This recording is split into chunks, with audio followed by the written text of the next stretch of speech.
Hello guys, કેમ છો બધા? મજામાં? હર હર મહાદેવ, જય માતાજી. સ્વાગત છે મારા મિની બ્લોગમાં.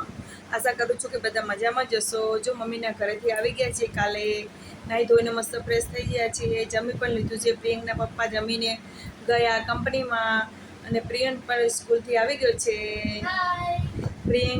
પ્રિયંકના ચાચાએ ઇયરફોન મંગાવ્યો છે. બતાવો પ્રિયંક ઇયરફોન, ખુલ્લો એને કેવા છે બતાવો.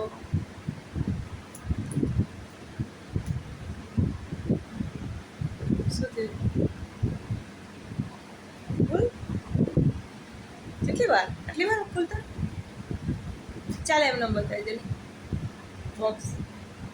જોઈ લો, ખુલતા નથી પ્રિયંકથી. પ્રિયંક ખોલીને પછી બતાવશે તમને કેવા બીજા વિડીયોમાં. જો અમારે જવાનું છે હોસ્પિટલ હાથ બતાવવા, કારણ કે 2-3 દિવસથી હાથ બહુ જ અતિશય દુખે છે. ખબર નહીં હાથમાં શું થઈ ગયું છે. ઘણા દિવસે બ્લોગ બનાવ્યો છે. આજે બહુ દિવસ થઈ ગયા. મમ્મીના ઘરે ગયા હતા એટલે ટાઈમ પણ મળ્યો નહોતો. કેમ કે અહીંયા બધે જાય એટલે બધે આમ વાતો કરવામાં જ દિવસ જતો રહે આખો. મમ્મીના ઘરે જાય એટલે મજા આવે, એમ અલગ જ રોનક હોય મમ્મીના ઘરે જઈએ. મારો વિડીયો સારો લાગે તો લાઈક, શેર, સબસ્ક્રાઈબ કરવાનું ભૂલતા નહીં. બાય બાય ગાઈસ, મળશું આગલા વિડીયોમાં. Bye bye.